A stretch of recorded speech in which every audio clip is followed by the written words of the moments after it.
अयोध्या कांड सप्तनवतितमः सर्गः 97वां अध्याय।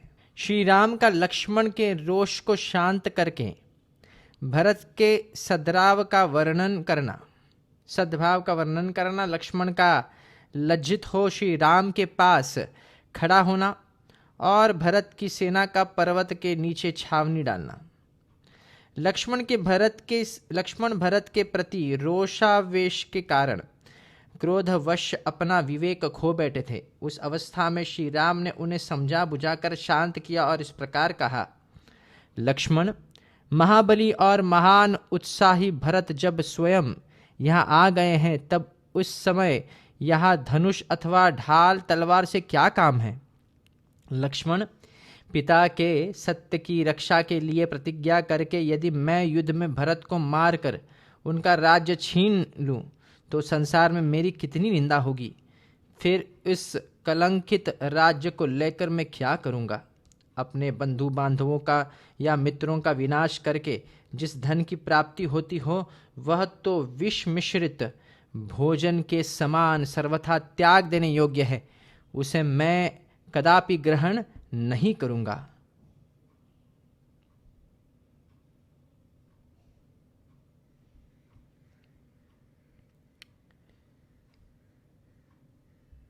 लक्ष्मण, मैं तुमसे प्रतिज्ञा पूर्वक कहता हूं कि धर्म, अर्थ, काम और पृथ्वी का राज्य भी मैं तुम्ही लोगों के लिए चाहता हूं।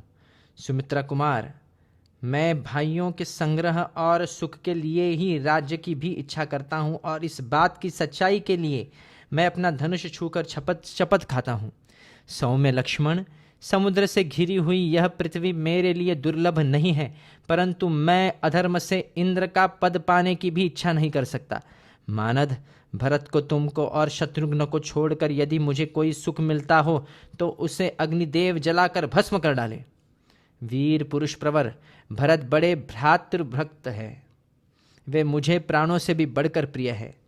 मुझे तो ऐसा मालूम होता है कि भरत ने अयोध्या में आने पर जब सुना है कि मैं तुम्हारे और जानकी के साथ जटा वल्कल धारण करके वन में आ गया हूँ, तब उनकी इंद्रियां शोक से व्याकुल हो उठी है और वे कुल धर्म का विचार करके स्नेह युक्त हृदय से हम लोगों से मिलने आए हैं। इन भरत के आगमन का इसके सिवा दूसरा कोई उद्देश्य नहीं हो सकता। माता कैकेयी के प्रति कुपित हो उन्हें कठोर वचन सुनाकर और पिताजी को प्रसन्न करके श्रीमान भरत मुझे राज्य देने के लिए आए हैं। भरत का हम लोगों से मिलने के लिए आना सर्वथा समयोचित है। वे हमसे मिलने के योग्य हैं। हम लोगों का कोई अहित करने का विचार वो कभी मन में भी नहीं कर सकते। भरत ने तुम्हारे प्रति पहले कब कौन सा अप्रिय बर्ताव किया है, जिससे आज तुम्हें उनसे ऐसा भय लग रहा है और तुम उनके विषय में इस तरह की आशंका कर रहे हो। भरत के आने पर तुम वन से कोई कठोर या अप्रिय वचन न बोलना। यदि तुमने उनसे कोई प्रतिकूल बात कही तो वह मेरे ही प्रति कही हुई समझी जाएगी। सुमित्रा नंदन, कितनी ही बड़ी आपत्ति क्यों ना आ जाए, पुत्र अपने पिता को कैसे मार सकता है, अथवा भाई अपने प्राणों के समान प्रिय भाई की हत्या कैसे कर सकता है। यदि तुम राज्य के लिए ऐसी कठोर बात कहते हो तो मैं भरत से मिलने पर उन्हें कह दूंगा कि तुम यह राज्य लक्ष्मण को दे दो। लक्ष्मण, यदि मैं भरत से यह कहूं कि तुम राज्य इन्हें दे दो तो वे बहुत अच्छा कहकर अवश्य मेरी बात मान लेंगे। अपने धर्मपरायण भाई के ऐसा कहने पर उन्हों के हित में तत्पर रहने वाले लक्ष्मण लज्जावश मानो अपने अंगों में ही समा गए, लाज से गड़ गए।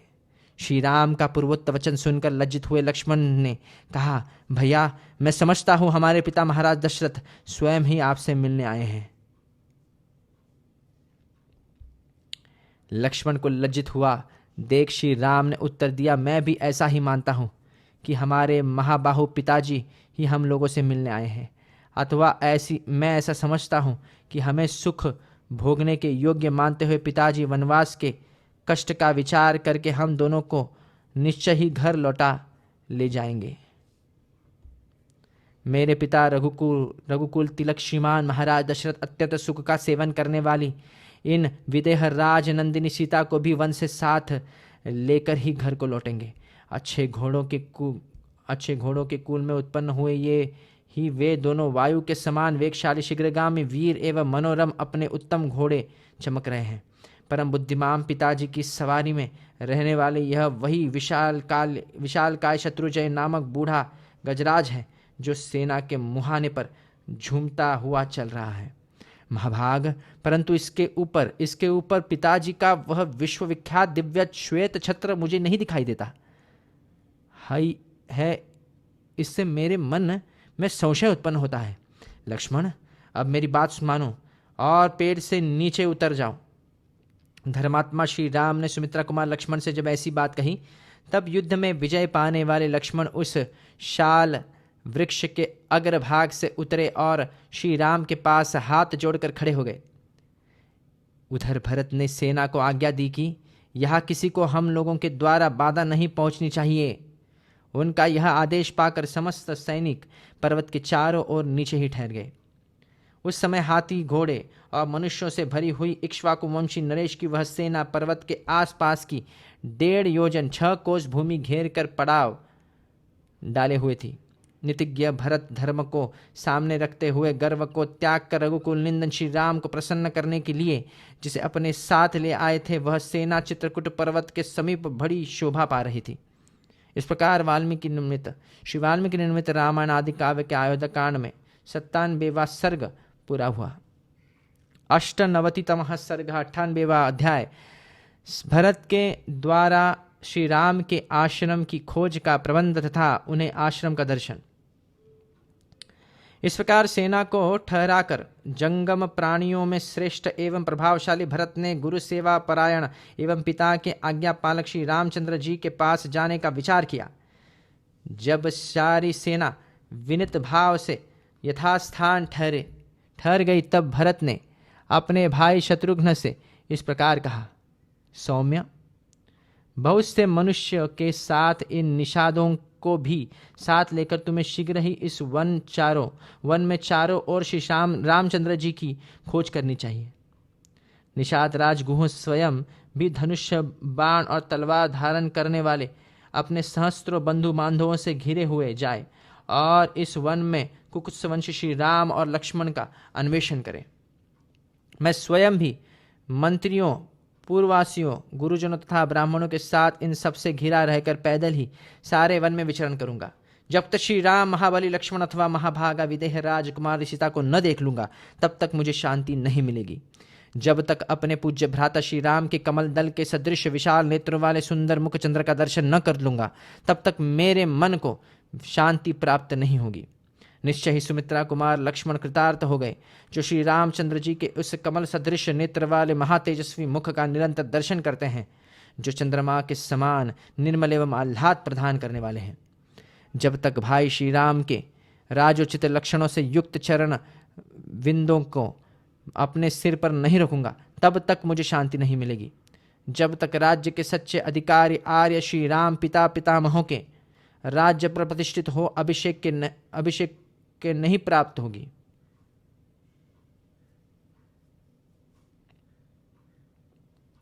जो समुद्र पर्यंत पृथ्वी के स्वामी अपने पतिदेव श्री रामचंद्र जी का अनुसरण करती है, वे जनक किशोरी विदेहराज नंदिनी महाभागा सीता अपने इस सत्कर्म से कृतार्थ हो गई।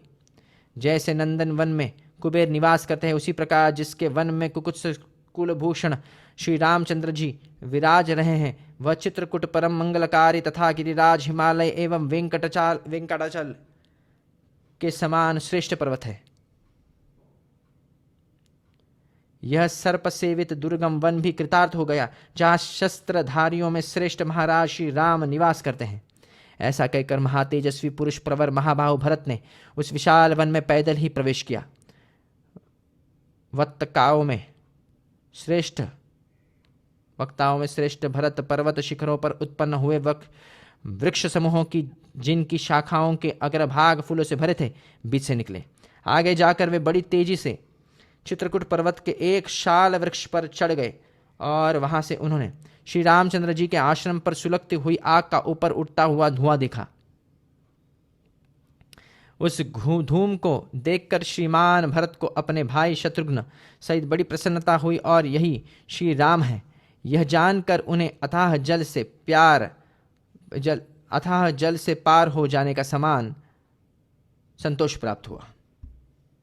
इस प्रकार चित्रकूट पर्वत पर पुण्यात्मा महर्षियों से युक्त श्री रामचंद्र जी का आश्रम देखकर महात्मा भरत ने ढूंढने के लिए आई हुई सेना को पुनः पूर्व स्थान पर ठहरा दिया और वे स्वयं गुह के साथ शीघ्रतापूर्वक आश्रम की ओर चल दिए। इस प्रकार श्री वाल्मीकि निर्मित रामायण आदि काव्य के अयोध्याकांड में 58वां सर्ग पूरा हुआ। 99तमः सर्गः 99वां अध्याय भरत का शत्रुघ्न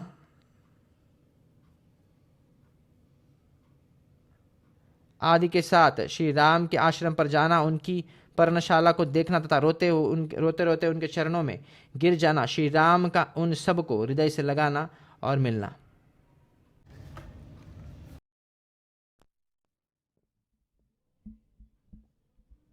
सेना के ठहर जाने पर भाई के दर्शन के लिए उत्कंठित होकर भरत अपने छोटे भाई शत्रुघ्न को आश्रम के चिन्ह दिखाते हुए उसकी ओर चले। गुरु भक्त भरत महर्षि वशिष्ठ को यह संदेश देकर कि आप मेरी माताओं को साथ लेकर शीघ्र ही आइए, तुरंत आगे बढ़ गए। सुमंत्रा भी शत्रुघ्न के समीप ही पीछे पीछे चल रहे थे। उन्हें भी भरत के समान ही श्री रामचंद्र जी के दर्शन की तीव्र अभिलाषा थी। चलते चलते ही श्रीमान भरत ने तपस्वी जनों के आश्रमों के समान प्रतिष्ठित हुई भाई की पर्णकुटी और झोपड़ी को देखा। उस पर्णशाला के सामने भरत ने उस समय बहुत से कटे हुए काष्ठ के टुकड़े देखे जो होम के लिए संग्रहित थे। साथ ही वहां पूजा के लिए संचित किए हुए फूल भी दृष्टिगोचर हुए। आश्रम पर आने जाने वाले श्री राम और लक्ष्मण के द्वारा निर्मित मार्ग बोधक चिन्ह भी उन्हें वृक्षों में लगे दिखाई दिए, जो कुशों और चीरों द्वारा तैयार करके कहीं कहीं वृक्षों की शाखाओं में लटका दिए गए थे। उस वन में शीत निवारण के लिए मृगों की लेंडी और भैंसों के सूखे हुए गोबर के ढेर एकत्र करके रखे गए थे, जिन्हें भरत ने अपनी आंखों से देखा। उस समय चलते चलते ही परम कांतिमान महाबाहु भरत ने शत्रुघ्न तथा संपूर्ण मंत्रियों से अत्यंत प्रसन्न होकर कहा, जान पड़ता है कि महर्षि भरद्वाज ने जिस स्थान का वर्णन किया था वहां हम लोग आ गए हैं। मैं समझता हूं मंदाकिनी नदी यहां से अधिक दूर नहीं है। वृक्षों में ऊंचे बंधे हुए ये चीर दिखाई दे रहे हैं, अतः समय बेसमय जल आदि लाने के निमित्त बाहर जाने की इच्छा वाले लक्ष्मण ने जिसकी पहचान के लिए यह चिन्ह बनाए हैं, वह आश्रम को जाने वाला मार्ग यही हो सकता है। इधर से बड़े बड़े दांत वाले वेगशाली हाथी निकलकर एक दूसरे की प्रतिगर्जना करते हुए इस पर्वत के पार्श्व भाग में चक्कर लगाते रहते हैं, अतः उधर जाने से रोकने के लिए लक्ष्मण ने ये चिन्ह बनाए होंगे। वन में तपस्वी मुनि सदा जिनके आधान करना चाहते हैं, उन अग्निदेव का यह अति सघन धूम दृष्टिगोचर हो रहा है। यहाँ मैं गुरुजनों का सत्कार करने वाले पुरुष सिंह आर्य रघुनंदन का सदा आनंद मग्न रहने वाले महर्षि की भांति दर्शन करूंगा।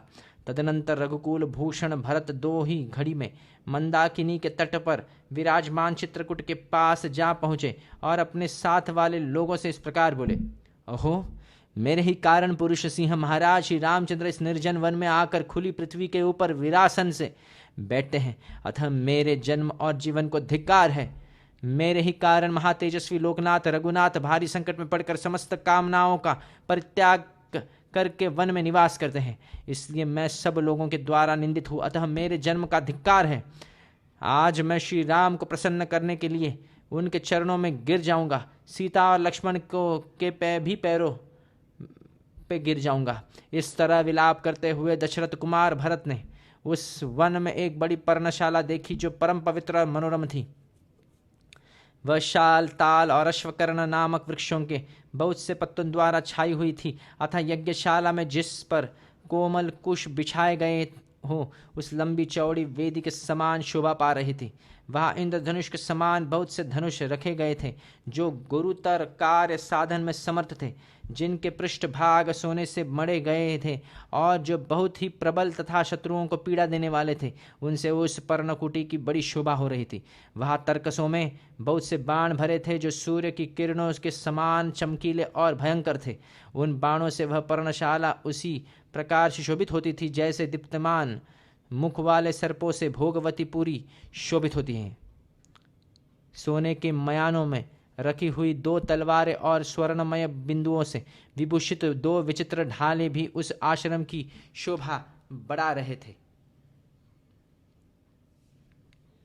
वहाँ गोह के चमड़े के बने हुए बहुत से सुवर्ण जटित दस्ताने भी टंगे हुए थे।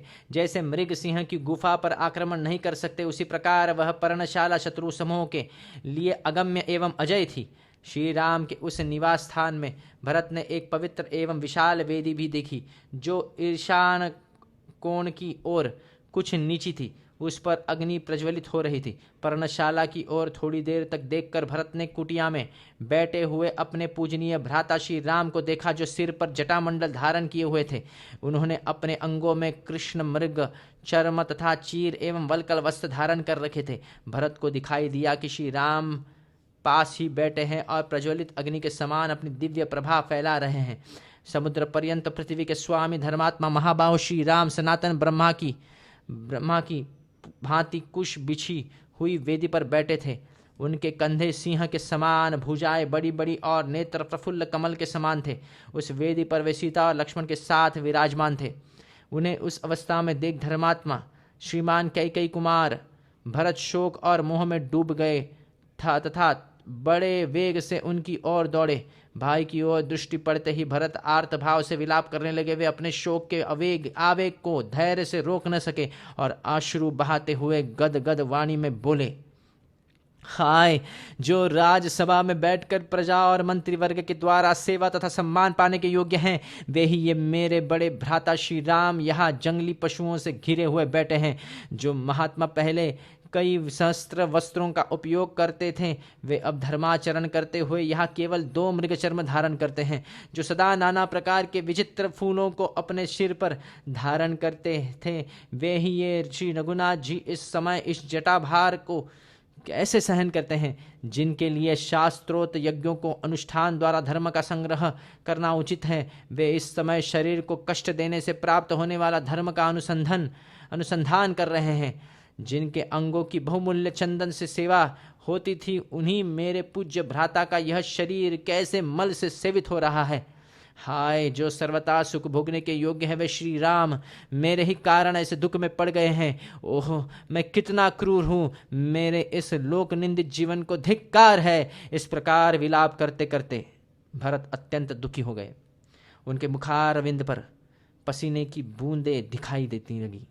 वे श्री रामचंद्र जी के चरणों तक पहुंचने के पहले ही पृथ्वी पर गिर पड़े। अत्यंत दुख से संतत होकर महाबली राजकुमार भरत के एक बार दीनवाणी में आर्य कहकर पुकारा।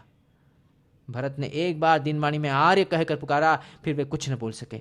अश्रुओं से उनका गला गदगद हो गया। यशस्वी श्री राम की ओर अश्रुओं से उनका गला अवरुद्ध हो गया। यशस्वी श्री राम की ओर देख वे हार्य कहकर चीख उठे। इससे आगे उनसे कुछ बोला न जा सका।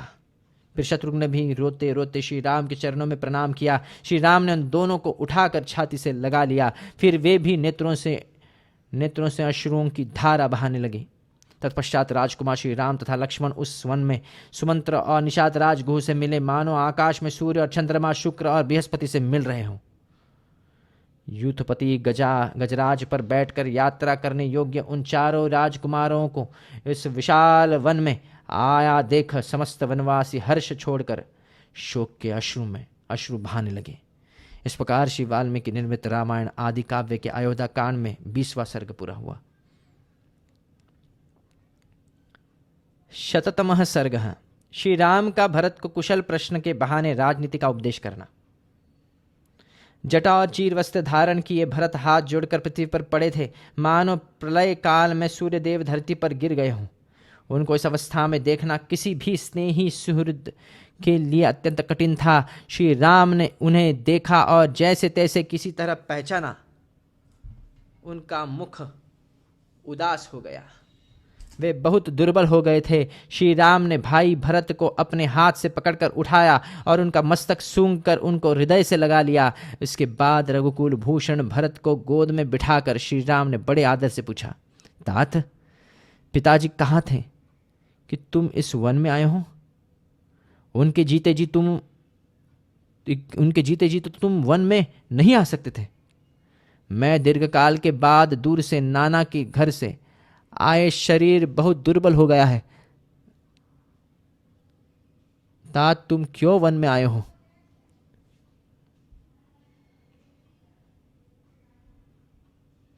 भाई, महाराज जीवित है ना? श्री राम जी पूछ रहे हैं अभी, भाई महाराज जीवित है ना? कहीं ऐसा तो नहीं हुआ कि वे अत्यंत दुखी होकर सहसा परलोकवासी हो गए हों और इसलिए तुम्हें स्वयं यहां आना पड़ा हो? सौम्य, तुम अभी बालक हो, इसलिए परंपरा से चला आता हुआ तुम्हारा राज्य नष्ट तो नहीं हो गया। सत्य पराक्रमी तात भरत, तुम पिताजी की सेवा शुश्रूषा तो करते हो ना? जो धर्म पर अटल रहने वाले हैं तथा जिन्होंने राजसूय एवं अश्वमेध यज्ञ का अनुष्ठान किया है, वे सत्य प्रतिज्ञ महाराज दशरथ सकुशल तो है ना? तात, क्या तुम सदा धर्म में तत्पर रहने वाले विद्वान ब्रह्मवेत्ता और इक्ष्वाकु कुल के आचार्य महातेजस्वी वशिष्ठ जी का यथावत पूजा करते हो ना? भाई, क्या माता कौशल्या सुख से हैं? उत्तम संतान वाली सुमित्रा प्रसन्न है और आर्या कैकेयी देवी भी आनंदित है ना? जा उत्तम कुलम उत्पन्न विनय संपन्न बहुश्रुत किसी के दोष न देखने वाले तथा शास्त्रोक्त धर्मा पर निरंतर दृष्टि रखने वाले हैं, उन पुरोहित जी का तुमने पूर्णतः सत्कार किया है ना? हवन विधि के ज्ञाता बुद्धिमान और सरल स्वभाव वाले जिन ब्राह्मण देवता को तुमने अग्निहोत्र कार्य के लिए नियुक्त किया है, वे सदा ठीक समय पर आकर क्या तुम्हें यह सूचित करते हैं कि किस समय अग्नि में आहुति दे दी गई और अब अमुक समय में हवन करना है? तात, क्या तुम देवताओं, पितरों, भूत्यों, गुरुजनों, पिता के समान आदरणीय बंधुओं, वैद्यों और ब्राह्मणों को सम्मान करते हो ना?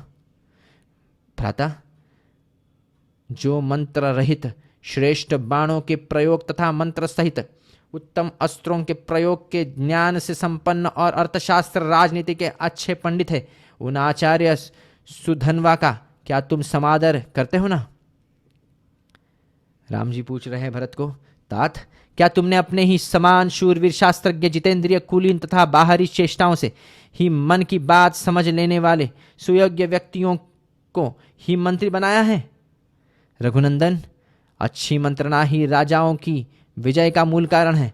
वह भी तभी सफल होती है जब नीति शास्त्र निपुण मंत्री शिरोमणि अमात्य उसे सर्वथा गुप्त रखें। भरत, तुम असमय में ही निद्रा के वशीभूत तो नहीं होते? समय पर जाग जाते हो ना? रात के पिछले पहर में अर्थ सिद्धि के उपाय पर विचार करते हो ना? कोई भी गुप्त मंत्रणा 2 से 4 कानों तक ही गुप्त रहती है, 6 कानों में जाते ही वह फूट जाती है।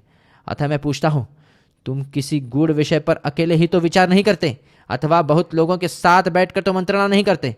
कहीं ऐसा तो नहीं होता कि तुम्हारी निश्चित ही कोई गुप्त मंत्रणा फूटकर शत्रु के राज्य तक फैल जाती है? रघुकुल नंदन, जिसका साधन बहुत छोटा और फल बहुत बड़ा हो, जैसे कार्य का निश्चय करने के बाद तुम उसे शीघ्र प्रारंभ कर देते हो ना, उसमें विलंब तो नहीं करते। तुम्हारे सब कार्य पूर्ण हो जाने पर अथवा पूरे होने के समीप पहुंचने पर ही दूसरे राजाओं को ज्ञात होते हैं ना? कहीं ऐसा तो नहीं होता कि तुम्हारे भावी कार्यक्रमों को वह पहले ही जान लेते हो? तात, तुम्हारे निश्चित किए हुए विचारों को तुम्हारे या मंत्रियों के प्रकट न करने पर भी दूसरे लोग तर्क और युक्तियों के द्वारा जान तो नहीं लेते हैं, तथा तुमको और तुम्हारे अमात्यों को दूसरों के गुप्त विचारों का पता लगता रहता है ना? क्या तुम सहस्त्रों मुखों के बदले एक पंडित को ही अपनी पास रखने की इच्छा रखते हो? क्योंकि विद्वान पुरुष ही अर्थ संकट के समय महान कल्याण कर सकता है। यदि राजा 1000 या 10,000 मूर्खों को अपने पास रख ले तो भी उनसे अवसर पर कोई अच्छी सहायता नहीं मिलती। यदि एक मंत्री भी मेधावी, शूरवीर, चतुर एवं नीतिज्ञ हो तो वह राजा या राजकुमार को बहुत बड़ी संपत्ति की प्राप्ति करा दे सकता है। तात, तुमने प्रधान व्यक्तियों को प्रधान, मध्यम श्रेणियों के मनुष्यों को मध्यम और छोटी श्रेणी के लोगों के छोटे ही कामों में नियुक्त किया है ना। जो घूस न लेता हो अथवा निश्चल हो, बाप दादाओं के समय से ही काम करते आ रहे हों तथा बाहर भीतर से पवित्र एवं श्रेष्ठ हो, ऐसे अमात्यों को भी तुम उत्तम कार्यों में नियुक्त करते हो ना। कई कुमार तुम्हारे राज्य की प्रजा कठोर दंड से अत्यंत उद्विग्न होकर तुम्हारे मंत्रियों का तिरस्कार तो नहीं करती, जैसे पवित्र याजक पतित यजमान का तथा स्त्रियां कामचारी पुरुष का तिरस्कार कर देती हैं। उसी प्रकार प्रजा कठोरता पूर्वक अधिक राज्य कर लेने के कारण तुम्हारा अनादर तो नहीं करती। जो साम दाम आदि उपायों के प्रयोग में कुशल, राजनीति शास्त्र का विद्वान, विश्वासी, भूत्यों को फोड़ने में लगा हुआ, शूर, मरने से न भयभीत होने वाला तथा राजा के राज्य को हड़प लेने की इच्छा रखने वाला है, ऐसा पुरुष को जो राजा नहीं मार डालता है, वह स्वयं उसके हाथ से मारा जाता है। क्या तुमने सदा संतुष्ट रहने वाले, शूरवीर, धैर्यवान, बुद्धिमान, पवित्र, कुलीन एवं अपने में अनुराग रखने वाले, रणकर्म दक्ष पुरुष को ही सेनापति बना है ना। तुम्हारे प्रधान योद्धा, सेनापति बलवान, युद्ध कुशल और पराक्रमी तो है ना। क्या तुमने उनके शौर्य की परीक्षा कर ली है तथा क्या वे तुम्हारे द्वारा सत्कार पूर्वक सम्मान पाते रहते हैं? सैनिकों को देने के लिए नियत किया हुआ समुचित वेतन और भत्ता तुम समय पर दे देते हो ना। देने में विलंब तो नहीं करते। यदि समय बिताकर भत्ता और वेतन दिए जाते हैं तो सैनिक अपने स्वामी पर भी अत्यंत कुपित हो जाते हैं और इसके कारण बड़ा भारी अनर्थ घटित हो जाता है। क्या उत्तम कुल में उत्पन्न मंत्री आदि समस्त प्रधान अधिकारी तुमसे प्रेम रखते हैं? क्या वे तुम्हारे लिए एकचित होकर अपने प्राणों का त्याग करने के लिए उद्यत रहते हैं?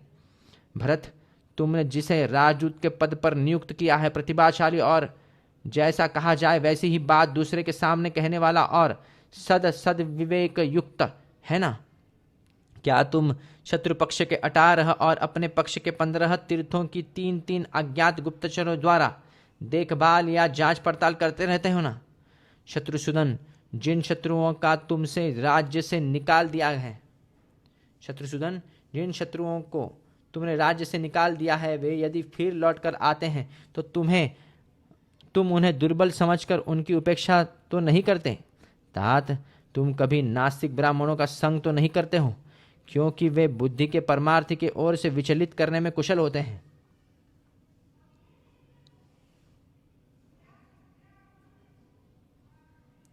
वास्तव में अज्ञानी होते हुए भी अपने को बहुत बड़ा पंडित मानते हैं। उनका ज्ञान वेद के विरुद्ध होने के कारण दूषित होता है और वे प्रमाणभूत प्रधान धर्मशास्त्रों के होते हुए भी तार्किक बुद्धि का आश्रय लेकर व्यर्थ बकवाद किया करते हैं। तात, अयोध्या हमारे वीर पूर्वजों की निवास भूमि है। उसका जैसा नाम है वैसा ही गुण है। उसके दरवाजे सब ओर से सुदृढ़ हैं। वह हाथी, घोड़े और रथों से परिपूर्ण है। अपने अपने कर्मों में लगे हुए ब्राह्मण क्षत्रिय हैं। वे सब के सब महान, उत्साही, जितेंद्रिय और श्रेष्ठ हैं। नाना प्रकार के राजभवन और मंदिर इसकी शोभा बढ़ाते हैं। वह नगरी बहुसंख्यक विद्वानों से भरी है। ऐसी अभ्युदयशील और समृद्धशाली नगरी अयोध्या की तुम भली भांति रक्षा तो करते हो ना। रघुनंदन भरत, जहाँ नाना प्रकार के अश्वमेध आदि महायज्ञों के बहुत से चयन प्रदेश, अनुष्ठान स्थल शोभा पाते हैं, जिसमें प्रतिष्ठित मनुष्य अधिक संख्या में निवास करते हैं। अनेकानेक देवस्थान, पौंसले और तालाब जिसकी शोभा बढ़ाते हैं, जहाँ के स्त्री पुरुष सदा प्रसन्न रहते हैं, जो सामाजिक उत्सवों के कारण सदा शोभा संपन्न दिखाई देता है, जहाँ खेत जोतने में समर्थ होती, जहाँ खेती के लिए वर्षा के जल पर निर्भर नहीं रहना पड़ता, नदियों के जल से ही सिंचाई हो जाती है, जो बहुत ही सुंदर और हिंसक पशुओं से रहित है, जहाँ किसी तरह का भय नहीं है, नाना प्रकार की खाने जिसकी शोभा बढ़ाती है, जहाँ पापी मनुष्यों का सर्वथा अभाव है, तथा हमारे पूर्वजों ने जिसकी भली भांति रक्षा की है, वह अपना कौशल देश धन धान्य से संपन्न और सुखपूर्वक बसा हुआ है ना। तात, कृषि और गोरक्षा से आजीविका चलाने वाले सभी वैश्य तुम्हारे प्रीति पात्र है ना, क्योंकि कृषि और उन्नतिशील होता है। उन वैश्यों को इष्ट की प्राप्ति कराकर और उनके अनिष्ट का निवारण करके तुम इन सब लोगों का भरण पोषण तो करते हो ना, क्योंकि राजा को अपने राज्य में निवास करने वाले सब लोगों का धर्मानुसार पालन करना चाहिए। क्या तुम अपनी स्त्रियों को संतुष्ट रखते हो? क्या वे तुम्हारे द्वारा भली भांति सुरक्षित रहती हैं? तुम उन पर अधिक विश्वास तो नहीं करते? उन्हें अपनी गुप्त बात तो नहीं कह देते? जहाँ हाथी उत्पन्न होते हैं वे जंगल तुम्हारे द्वारा सुरक्षित है ना? तुम्हारे पास दूध देने वाली गौवें तो अधिक संख्या में है ना? अथवा हाथियों को फंसाने वाले हथिनियों की तो तुम्हारे पास कमी नहीं है? तुम्हें हथिनियों, घोड़ों और हाथियों के संग्रह से कभी तृप्ति तो नहीं होती? राजकुमार, क्या तुम प्रतिदिन पूर्व काल में वस्त्राभूषणों से विभूषित हो प्रधान सड़क पर जा जाकर नगरवासी मनुष्यों को दर्शन देते हो? काम काज में लगे हुए सभी मनुष्य निडर होकर तुम्हारे सामने तो नहीं आते? अथवा वे सब सदा तुमसे दूर तो नहीं रहते? क्योंकि कर्मचारियों के विषय में मध्यम स्थिति का अवलंबन करना ही अर्थ सिद्धि का कारण होता है। क्या तुम्हारे सभी दुर्ग, किले, धन धान्य, अस्त्र शस्त्र, जल यंत्र, शिल्पी तथा धनुर्धर सैनिकों से भरे पूरे हैं रहते हैं? रघुनंदन, क्या तुम्हारी आय अधिक और व्यय बहुत कम है? तुम्हारे खजाने का धन अपात्रों के हाथ में तो नहीं चला जाता?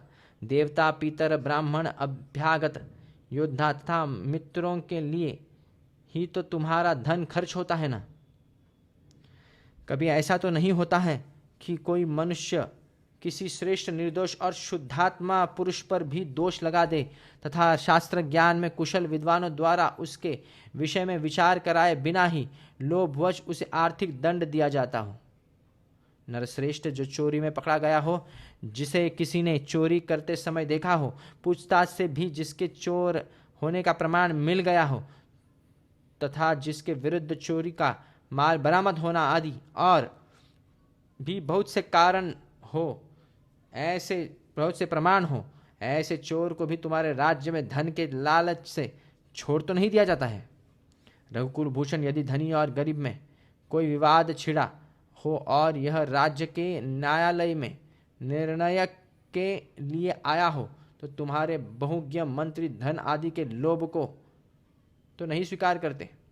रघुनंदन, निरापराध होने पर भी जिन्हें मिथ्या दोष जो आंसू गिरते हैं, वे पक्षपात पूर्ण शासन कराने वाले राजा के पुत्र हैं, पशुओं का नाश कर डालते हैं।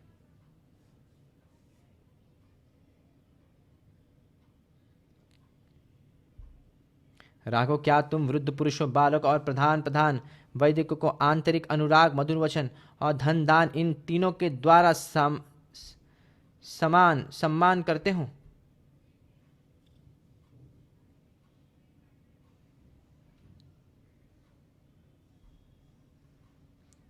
चैत्य वृक्ष और समस्त पूर्ण काम ब्राह्मणों को नमस्कार करते हो ना? तुम अर्थ के द्वारा धर्म को अथवा धर्म के द्वारा अर्थ को हानि तो नहीं पहुंचाते, अथवा आसक्ति और लोभ रूप काम के द्वारा धर्म और अर्थ दोनों में बाधा तो नहीं आने देते? विजयी वीरों में श्रेष्ठ, समयोचित, कर्तव्य की ज्ञात तथा दूसरों को वर देने में समर्थ भरत, क्या तुम समय का विभाग करके धर्म, अर्थ और काम का योग्य समय में सेवन करते हो? महाप्राज्ञ, संपूर्ण शास्त्रों के अर्थ को जानने वाले ब्राह्मण पुरवासी और जनपदवासी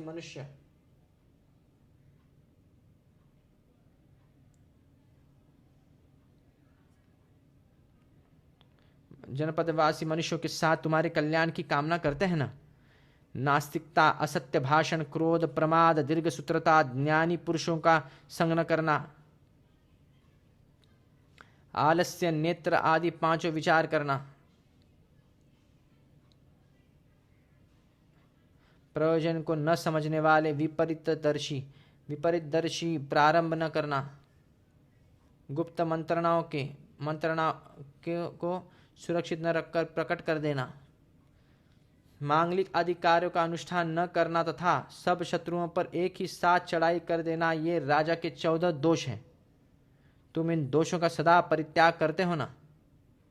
तो 14 दोष क्या है? नास्तिकता, असत्य भाषण, क्रोध, प्रमाद, दीर्घसूत्रता, ज्ञानी पुरुषों का संग न करना, आलस्य, नेत्र आदि पांचों विचार करना,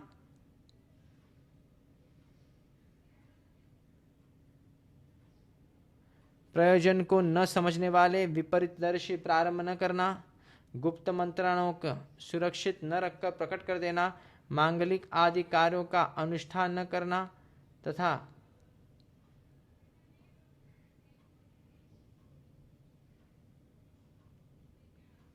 सब शत्रुओं पर एक ही साथ चढ़ाई कर देना, ये राजा के 14 दोष। महाप्राज्ञ भरत दशवर्ग, पदवर्ग, पद्धवर्ग, चतुर्वर्ग, ससवर्ग, अष्टवर्ग, त्रिवर्ग, 3 विद्या, बुद्धि के द्वारा इंद्रियों को जीतना, 6 गुण, दैवी और मानुषी बाधाएं राजा के नीतिपूर्ण कार्य हैं। 20 वर्ग, प्रकृति मंडल, यात्रा, शत्रु पर आक्रमण, दंड विधान, व्यूह रचना तथा 2 गुणों की योनि, भूत, संधि और विग्रह, इन सब की ओर तुम यथार्थ रूप से ध्यान देते हो ना? इनमें से त्यागने योग्य दोषों को त्याग कर ग्रहण करने योग्य गुणों के ग्रहण करते हो ना? विद्वान, क्या तुम नीति शास्त्र की आज्ञा के अनुसार 4 या 3 मंत्रियों के साथ सबको एकत्र करके अथवा सबसे अलग अलग मिलकर सलाह करते हो? क्या तुम वेदों की आज्ञा के अनुसार काम करके उन्हें सफल करते हो? क्या तुम्हारी क्रियाएं सफल उद्देश्य की सिद्ध कराने वाली हैं? क्या तुम्हारी स्त्रियां भी सफल संतानवती हैं? और क्या तुम्हारा शास्त्र ज्ञान भी विनय और गुणों का उत्पादक होकर सफल हुआ है? रघुनंदन, मैंने जो कुछ कहा है तुम्हारी बुद्धि का भी ऐसा ही निश्चय है ना? क्योंकि यह विचार आयु और यश को बढ़ाने वाला तथा धर्म, काम और अर्थ की सिद्धि कराने वाला है। ये हमारे पिताजी जिस वृत्ति का आश्रय लेते थे, हमारे प्रपितामहों ने जिस आचरण का पालन किया है, सत्पुरुष भी जिसका सेवन करते हैं और जो कल्याण का मूल है, उसी का तुम पालन करते हो ना? रघुनंदन, तुम स्वादिष्ट अन्न अकेले ही तो नहीं खा जाते, उसकी आशा रखने वाले मित्रों को भी देते हो ना? इस प्रकार धर्म के अनुसार दंड धारण करने वाला विद्वान राजा प्रजाओं का पालन करके समूची पृथ्वी को यथावत रूप से अपने अधिकार में कर लेता है तथा देह त्याग करने के पश्चात स्वर्ग लोक में जाता है।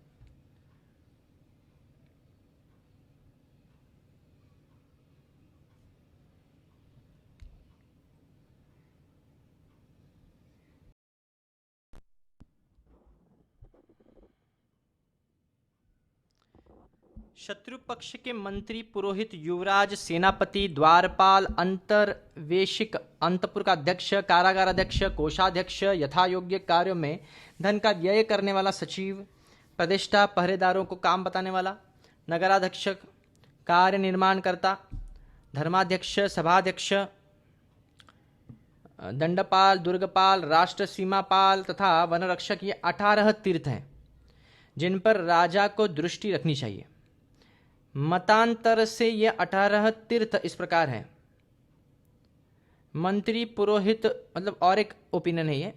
18 तीर्थ क्या है? मंत्री, पुरोहित, युवराज, सेनापति, द्वारपाल, अंतपुराध्यक्ष, कारागाराध्यक्ष, धनाध्यक्ष, राजा की आज्ञा से सेवकों को काम बताने वाला, वादी प्रतिवादी से मामले की पूछताछ करने वाला, वकील, धर्मासनाधिकारी, न्यायाधीश यानी व्यवहार निर्णता, सभ्य, सेना को जीविका निर्वाह के लिए धन देने का अधिकारी, सेनानायक, कर्मचारियों को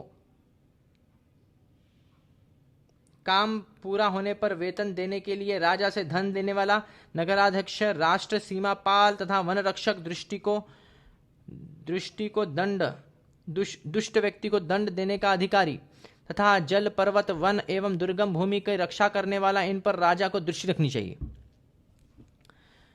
दूसरा, उपर्युक्त 18 तीर्थों में से आदि के 3 को छोड़कर शेष 15 तीर्थ अपने पक्ष के भी सदा परीक्षणीय हैं।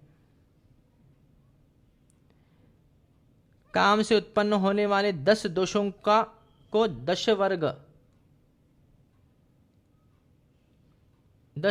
10 वर्ग कहते हैं। ये राजा के लिए त्याज्य हैं। मनु जी ने उनके नाम इस प्रकार गिनाए हैं: आखेट, जुआ, दिन में सोना, दूसरों की निंदा करना, स्त्री में आसक्त होना, मद्यपान, नाचना, गाना, बाजा बजाना और व्यर्थ घूमना।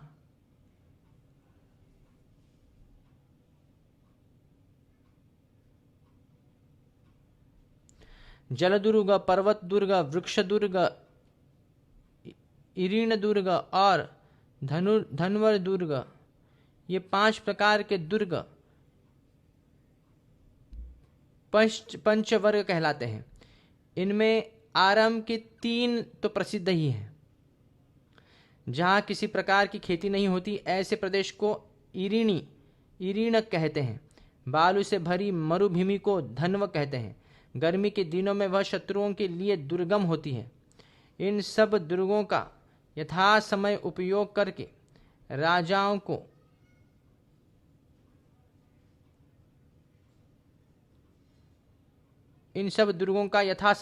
करके राजा को आत्मरक्षा करनी चाहिए। साम, दान, भेद और दंड, इन 4 प्रकार की नीति को चतुर्वर्ग कहते हैं। राजा, मंत्री, राष्ट्र, किला, खजाना, सेना और मित्र वर्ग, ये परस्पर उपकार करने वाले राज्य के 7 अंग होते हैं। इन्हीं को सत्वर्ग कहा गया है। चुगली, साहस, द्रोह, ईर्ष्या, दोष दर्शन, अर्थदूषण, वाणी की कठोरता और दंड की कठोरता, ये क्रोध से उत्पन्न होने वाले 8 दोष अष्टवर्ग माने जाते हैं। किसी के मत में खेती की उन्नति करना, व्यापार को बढ़ाना, दुर्ग बनवाना, पुल निर्माण करना, जंगल से हाथी पकड़कर मंगवाना, खानों पर अधिकार प्राप्त करना, अधीन राजाओं से कर लेना और निर्जन प्रदेश को आबाद करना, ये राजा के लिए उपादेय 8 गुण भी अष्टवर्ग है। धर्म, अर्थ और काम को अथवा उत्साह शक्ति, प्रभु शक्ति तथा मंत्र शक्ति को त्रिवर्ग कहते हैं। त्रयी, वार्ता और दंड नीति, ये 3 विद्याएं हैं। इनमें तीनों वेद को त्रयी कहते हैं। कृषि और गोरक्षा आदि वार्ता के अंतर्गत है या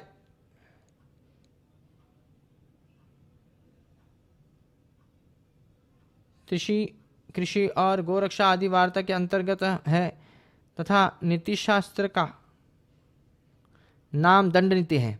संधि, विग्रह, यान, आसन, द्वैधी भाव और समाश्रय, ये 6 गुण हैं। इनमें शत्रु से मेल रखना, संधि, उससे लड़ाई छेड़ना, विग्रह, आक्रमण करना, यान, अवसर की प्रतीक्षा में बैठ रहना, आसन, और दुरंगी नीति बरतना, द्वैधी भाव और अपने से बलवान राज की शरण लेना असमाश्रय कहलाता है। आग लगाना, बाढ़ आना, बीमारी फैलना, अकाल पड़ना और महामारी का प्रकोप होने, ये 5 दैवी बाधाएं हैं। राज्य के अधिकारियों, चोरों, शत्रुओं और राजा के प्रिय व्यक्तियों से तथा स्वयं राजा के लोभ से जो भय प्राप्त होता है उसे मानवीय बाधा कहते हैं। राज्य के अधिकारियों, चोरों, शत्रुओं और राजा का प्रिय व्यक्तियों से तथा स्वयं राजा के लोभ से भय प्राप्त होने से मानवीय बाधा कहते हैं। आदि भौतिक, शत्रु राजाओं के सेवकों में से जिनको वेतन न मिला हो, जो अपमानित किए गए हों, जो अपने मालिक के किसी बर्ताव से कुपित हो तथा जिन पर भय दिखाकर डराया गया है, ऐसे लोगों को मनचाही वस्तु देकर फोड़ लेना राजा का कृत्य नीतिपूर्ण कार्य माना गया है। बालक, वृद्ध, दीर्घकाल का रोगी, जातिच्युत, डरपोक, भीरू मनुष्यों को साथ रखने वाला, लोभी लालची लोगों को आश्रय देने वाला, मंत्री, सेनापति आदि प्रकृतियों को असंतुष्ट रखने वाला, विषयों में आसक्त चंचल चित्त मनुष्यों से सलाह रहने वाला, देवता और ब्राह्मण की निंदा करने वाला, दैव का मारा हुआ, भाग्य के भरोसे पुरुषार्थ न करने वाला, दुर्भिक्ष से पीड़ित, सैनिक कष्ट से युक्त, सेना रहित, स्वदेश में न रहने वाला, अधिक शत्रुओं वाला, अकाल, क्रूर ग्रह दशा आदि से युक्त और सत्य धर्म से रहित, ये 20 प्रकार के राजा संधि के योग्य नहीं माने गए हैं।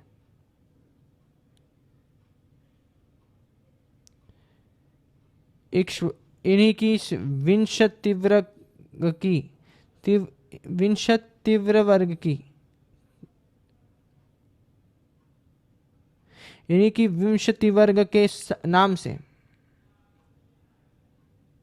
कहा गया है। राज्य के स्वामी, अमात्य, सूरज, कोष, राष्ट्र, दुर्ग और सेना राज्य के इन 7 अंकों को भी प्रकृति मंडल कहते हैं। किसी किसी के मत में मंत्री, राष्ट्र, किला, खजाना और दंड, ये 5 प्रकृतियां अलग हैं और 12 राजाओं के समूह को मंडल कहा है। द्वैधी भाव और समाश्रय ये इनकी योनि संधि है और यान तथा आसन इनकी योनि विग्रह है, अर्थात प्रथम 2 संधि मूलक और अंतिम 2 विग्रह मूलक है। यानी विग्रह मूलक यानी युद्ध करना, संधि यानी संधि करना। इस प्रकार श्री वाल्मीकि निर्मित रामायण आदि काव्य के अयोध्या कांड में 100वां सर्ग पूरा हुआ। एकाधिक शततमः सर्गः 101वां अध्याय। श्री राम का भरत से वन में आगमन का प्रयोजन पूछना, भरत का उनसे राज्य ग्रहण करने के लिए कहना और श्री राम का उसे अस्वीकार कर देना। लक्ष्मण सहित श्री रामचंद्र जी ने अपने गुरु भक्त भाई भरत को अच्छी तरह समझाकर अथवा उन्हें अपने में अनुरक्त जानकर उनसे इस प्रकार पूछना आरंभ किया। भाई, तुम राज्य छोड़कर वलकल, कृष्ण, मृग चर्म और जटा धारण करके जो इस देश में आए हो, इसका क्या कारण है? जिस निमित्त से इस वन में तुम्हारा प्रवेश हुआ है, यह है तुम्हारे मुंह से सुनना चाहता हूं। तुम्हें सब कुछ साफ साफ बताना चाहिए। कुकुस्थवंशी महात्मा श्री रामचंद्र जी के इस प्रकार पूछने पर भरत ने बलपूर्वक आंतरिक शोक को दबा पुनः हाथ जोड़कर इस प्रकार कहा, आर्य, हमारे महाबाहु पिता अत्यंत दुष्कर कर्म करके पुत्र शोक से पीड़ित हो हमें छोड़कर स्वर्ग लोक को चले गए। शत्रुओं को संताप देने वाले रघुनंदन अपनी स्त्री एवं मेरी माता कैकेयी की प्रेरणा से ही विवश हो पिताजी ने ऐसा कठोर कार्य किया था। मेरी मां ने अपने सुयश को नष्ट करने वाला यह बड़ा भारी पाप किया है, अतः यह राज्य रूपी फल न पाकर विधवा हो गई। अब मेरी माता शोक से दुर्बल हो महाघोर नरक में पड़ेगी। अब आप अपने दास स्वरूप मुझ भरत पर कृपा कीजिए और इंद्र की भांति आज ही राज्य ग्रहण करने के लिए अपना अभिषेक कराइए। ये सारी प्रकृतियां, प्रजा आदि और सभी विधवा माताएं आपके पास आई हैं, आप इन सब पर कृपा करिए। दूसरों को मान देने वाले रघुवीर, आप ज्येष्ठ होने के नाते राज्य प्रतीक के का क्रमिक अधिकार से युक्त है। न्यायतः आपको ही राज्य मिलना उचित है, अतः आप धर्मानुसार राज्य ग्रहण करें और अपने सुहृदों को सफल मनोरथ बनावें। आप जैसे पति से युक्त हो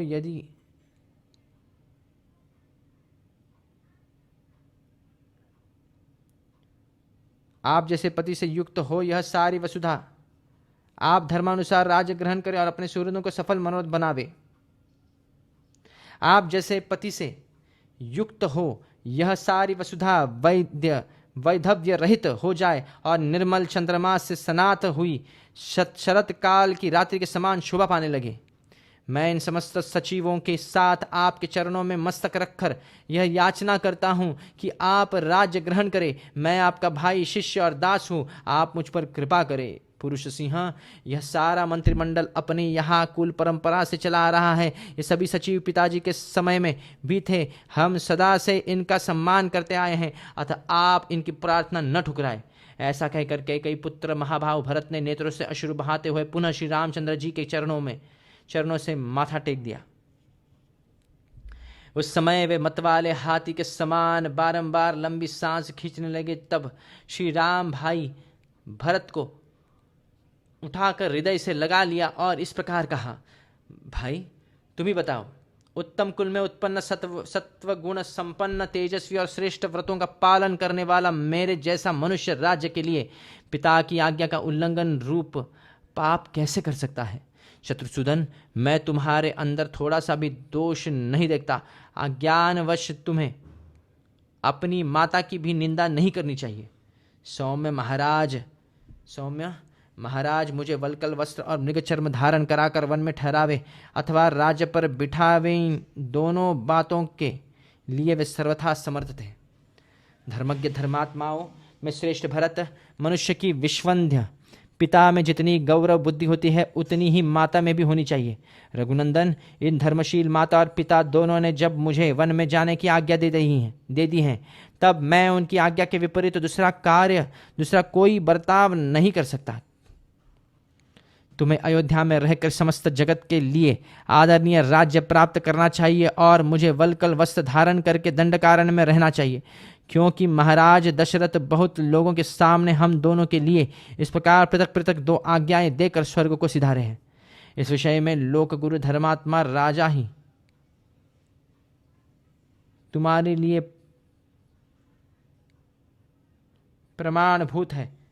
इस विषय में लोक गुरु धर्मात्मा राजा ही तुम्हारे लिए प्रमाणभूत है। उन्हीं की आज्ञा तुम्हें माननी चाहिए और पिता ने तुम्हारे हिस्से में जो कुछ दिया है उसी का तुम्हें यथावत रूप से उपभोग करना चाहिए। सौम्य, 14 वर्षों तक दंडकारण्य में रहने के बाद ही महात्मा पिता के दिए हुए राज्य भाग का मैं उपभोग करूंगा। मनुष्य लोक में सम्मानित और देवराज इंद्र के तुल्य तेजस्वी मेरे महात्मा पिता ने मुझे जो वनवास की आज्ञा दी है उसको मैं अपने लिए परम हितकारी समझता हूँ। उनकी आज्ञा के विरुद्ध सर्वलोकेश्वर ब्रह्मा का अविनाशी पद भी मेरे लिए श्रेयस्कर नहीं है। कुछ प्रतियों में यह सर्ग 104वें सर्ग के रूप में वर्णित है। 100वें सर्ग के बाद के 3 सर्गों के बाद इसका उल्लेख हुआ है। इस प्रकार श्री वाल्मीकि निर्मित रामायण आदि काव्य के अयोध्याकांड में 101वां सर्ग पूरा हुआ। 2अधिकशततमः सर्गः। भरत का पुनः श्री राम से राज्य ग्रहण करने का अनुरोध करके उनसे पिता की मृत्यु का समाचार बताना। श्री रामचंद्र जी की बात सुनकर भरत ने इस प्रकार उत्तर दिया, भैया, मैं राज्य का अधिकारी न होने के कारण इस राजधर्म के अधिकार से रहित हूं, अतः मेरे लिए यह राजधर्म का उपदेश किस काम आएगा।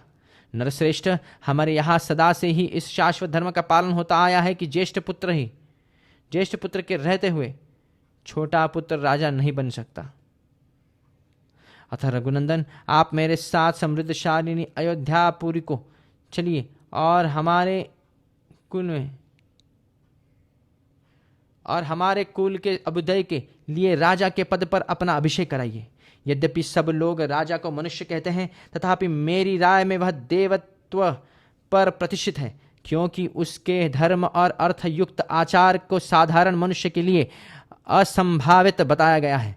जब मैं केकय देश में था और आप वन में चले आए थे, तब अश्वमेध आदि यज्ञों के कर्ता और सत्पुरुष द्वारा सम्मानित बुद्धिमान महाराज दशरथ स्वर्गलोक को चले गए।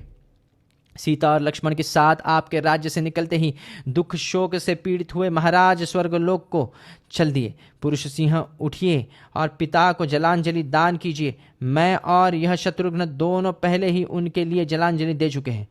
रघुनंदन कहते हैं, प्रिय पुत्र का दिया हुआ जल आदि पितृलोक में अक्षय होता है और आप पिता के परम प्रिय पुत्र हैं। आपके पिता आपसे विलग होते ही शोक के कारण रुग्ण हो गए और आपके ही शोक में मग्न हो गए, और आपको ही देखने की इच्छा रखकर आप में ही लगी हुई बुद्धि को आपकी ओर से न हटाकर आपका ही स्मरण करते हुए स्वर्ग को चले गए। इस प्रकार श्री वाल्मीकि निर्मित रामायण आदि काव्य के अयोध्याकांड में 102वां सर्ग पूरा हुआ। 3अधिकशततमः सर्गः। 103वां अध्याय। श्री राम आदि का विलाप, पिता के लिए जलांजलि दान, पिंडदान और रोदन। भरत की कही हुई पिता की मृत्यु से संबंध में रखने वाली करुणाजनक बात सुनकर श्री रामचंद्र जी दुख के कारण अचेत हो गए। भरत से मुख से निकला हुआ यह वचन वज्र सा लगा, मानो दानव शत्रु इंद्र ने युद्धास्थल में वज्र का प्रहार सा कर दिया हो। मन को प्रिय न लगने वाली इस वाग भुजाओं को ऊपर उठाकर जिसकी डालियां खिली हुई हो, वन में कुल्हाड़ी से कटे हुए इस वृक्ष की भांति पृथ्वी पर गिर पड़े। भरत के दर्शन से श्री राम को हर्ष हुआ था। पिता की मृत्यु से संवाद से दुख, अतः उन्हें खिले हुए और कटे हुए पेड़ की उपमा दी गई है। पृथ्वीपति श्री राम इस प्रकार पृथ्वी पर गिरकर नदी के तट को दांतों से विदीर्ण न करने के परिश्रम से थक कर सोए हुए हाथी के समान प्रतीत होते थे। शोक के कारण दुर्बल हुए उन महाधनुधर श्री राम को सब ओर से घेर कर सीता सहित रोते हुए वे तीनों भाई आंसुओं के जल से निमग्न थे।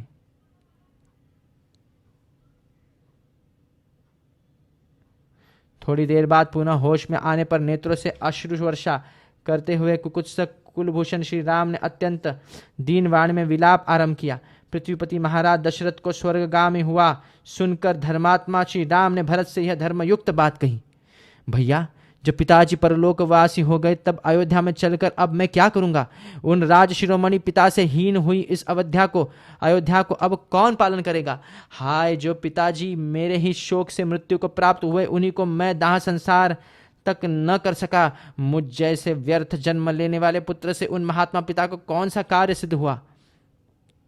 निष्पाप भरत, तुम ही कृतार्थ हो। तुम्हारा अहोभाग्य है कि जिससे तुमने और शत्रुघ्न ने सभी प्रेत कार्य पारलौकिक कृत्यों में संस्कार कर्म के द्वारा महाराज का पूजन किया है।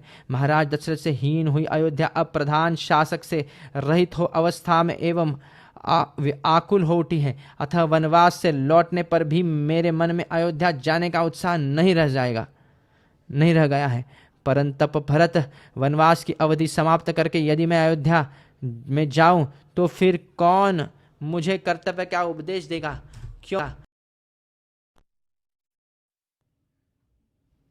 क्योंकि पिताजी तो परलोकवासी हो गए। पहले जब मैं उनकी किसी आज्ञा का पालन करता था तब वे मेरे सदव्यवहार को देखकर मेरा उत्साह बढ़ाने के लिए जो बातें कहा करते थे, कानों को सुख पहुंचाने वाली उन बातों को अब मैं किसके मुख से सुनूंगा? भरत से ऐसा कहकर शोक संतप्त श्री रामचंद्र जी पूर्ण चंद्रमा के समान मनोहर मुख वाली अपनी पत्नी के पास आकर बोले, सीते, तुम्हारे श्वशुर चल बसे। लक्ष्मण, तुम पितृहीन हो गए। भरत पृथ्वीपति महाराज दशरथ के स्वर्गवास का दुखदायी समाचार सुना रहे हैं। श्री रामचंद्र जी के ऐसा कहने पर उन सभी यशस्वी कुमारों के नेत्रों में बहुत अधिक अश्रु उमड़ आए। तदनंतर सभी भाइयों ने दुखी हुए श्री रामचंद्र जी को सांत्वना देते हुए कहा, भैया, अब पृथ्वीपति पिताजी के लिए जलांजलि दान कीजिए। अपने श्वशुर महाराज दशरथ के स्वर्गवास का समाचार सुनकर सीता के नेत्रों में आंसू भर आए। वे अपने प्रियतम श्री रामचंद्र जी की ओर देख न सकी।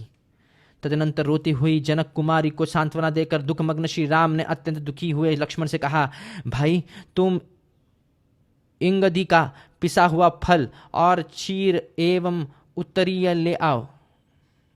मैं महात्मा पिता को जलदान देने के लिए जा चलूंगा। सीता आगे आगे चले, इनके पीछे तुम चलो और तुम्हारे पीछे मैं चलूंगा। शोक के समय की यही परिपाटी है तो जो अत्यंत दारुण होती है। तत्पश्चात उनके कुल के परंपरागत सेवक आत्मज्ञानी परम बुद्धिमान कोमल स्वभाव वाले जितेंद्रिय तेजस्वी और श्री राम के सदृढ़ भक्त सुमंत्र समस्त राजकुमारों के साथ श्री राम को धैर्य बंधाकर उन्हें हाथ का सहारा दे कल्याणमयी मंदाकिनी के तट पर चले गए। वे यशस्वी राजकुमार सदा पुष्पित कानन से सुशोभित शीघ्र गति से प्रवाहित होने वाले और उत्तम घाट वाली रमणीय नदी मंदाकिनी के तट पर कठिनाई से पहुंचे तथा उसके पंक रहित कल्याणप्रद तीर्थभूत जल को लेकर उन्होंने राजा के लिए जल दिया। इस समय वे बोले, पिताजी, यह जल आपकी सेवा में उपस्थित हो। पृथ्वी पालक श्री राम ने जल से भरी हुई अंजलि ले दक्षिण दिशा को ओर मुंह करके रोते हुए इस प्रकार कहा, मेरे पूज्य पिता राज शिरोमणि महाराज दशरथ, आज मेरा दिया हुआ यह निर्मल जल पितृलोक में गए हुए आपको अक्षय रूप से प्राप्त हो। इसके बाद मंदाकिनी के जल से निकलकर किनारे पर आकर तेजस्वी श्री रघुनाथ जी ने अपने भाइयों के साथ मिलकर पिता के लिए पिंडदान किया। उन्होंने इंगदी के गुदे में बेर मिलाकर इसका पिंड तैयार किया और बिछे हुए कुशों पर उसे रखकर अत्यंत दुख से आर्त हो रोते हुए यह बात कही, महाराज प्रसन्नतापूर्वक यह भोजन स्वीकार कीजिए, क्योंकि आजकल यही हम लोगों का आहार है। मनुष्य स्वयं जो अन्न खाता है वही उसके देवता भी ग्रहण करते हैं। इसके बाद उसी मार्ग से मंदाकिनी के तट के ऊपर आकर पृथ्वीपालक पुरुष सिंह श्री राम सुंदर शिखर वाले चित्रकूट पर्वत पर चढ़े और पर्णकुटी के द्वार पर आकर भरत और लक्ष्मण दोनों भाइयों को दोनों हाथों से पकड़कर रोने लगे।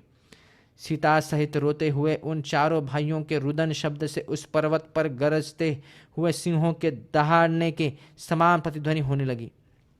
पिता को जलांजलि देकर रोते हुए उन महाबली भाइयों के रोदन का तुमुल नाद सुनकर भरत के सैनिक किसी भय की आशंका से डर गए। फिर उसे पहचान कर वे एक दूसरे से बोले, निश्चय ही भरत श्री रामचंद्र जी से मिले हैं।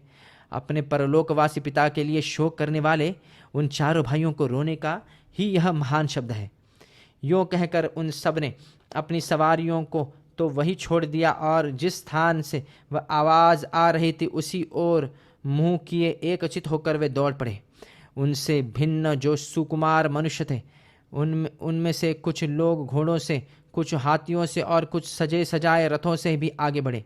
कितने ही मनुष्य पैदल ही चल दिए।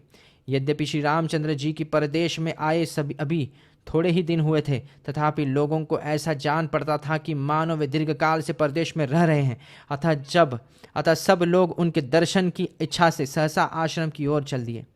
वे लोग चारों भाइयों का मिलन देखने की इच्छा से खुरों एवं पहियों से युक्त नाना प्रकार की सवारियों द्वारा बड़ी उतावली के साथ चले।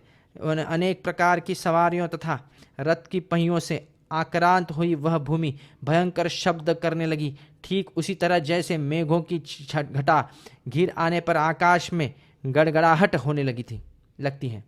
उस तुमुल नाद से भयभीत हुए हाथी हाथिनियों से घिर कर मद की गंध से उस स्थान को सुवासित करते हुए वहां से दूसरे वन में भाग गई। वराह, भेड़िए, सिंह, भैंसे, सुमर मृग विशेष, व्याघ्र, गोकर्ण मृग विशेष और गवय, नीलगाय, चितकबरे हिरणों सहित संत्रस्त हो उठे। चक्रवाक, हंस, जलकुकुट, वक, कारंडव, नर कोकिल और क्रोध पक्षी होश हवाश खोकर विभिन्न दिशाओं में उड़ गए। उस शब्द से डरे हुए पक्षी आकाश में छा गए और नीचे की भूमि मनुष्यों से भर गई। इस प्रकार उन दोनों की समान रूप से शोभा होने लगी। लोगों ने सहसा पहुंचकर देखा, यशस्वी पाप रहित पुरुष ने श्री राम वेदी पर बैठे हैं। श्री राम के पास जाने पर सबके मुख अश्रुओं से भीग गए और सब लोग मंथरा सहित कैकेयी की निंदा करने लगे। उन सब लोगों ने नेत्र आश्रुओं से भरे हुए थे और वे सब के सब अत्यंत दुखी हो रहे थे। धर्मज्ञ श्री राम ने उन्हें देखकर पिता माता की भांति हृदय से लगाया। श्री राम ने कुछ मनुष्यों को वहां छाती से लगाया तथा कुछ लोगों ने पहुंचकर वहां उनके चरणों में प्रणाम किया। राजकुमार श्री राम ने उस समय वहां आए हुए सभी मित्रों और बंधु बांधवों का यथा योग्य सम्मान किया। उस समय वहां रोते हुए उन महात्माओं का वह रोदन शब्द पृथ्वी, आकाश, पर्वतों की गुफा और संपूर्ण दिशाओं को निरंतर प्रतिध्वनित करता हुआ मृदंग की ध्वनि के समान सुनाई पड़ता था। इस प्रकार श्री वाल्मीकि निर्मित रामायण आदि काव्य के अयोध्या कांड में 103वां सर्ग पूरा हुआ।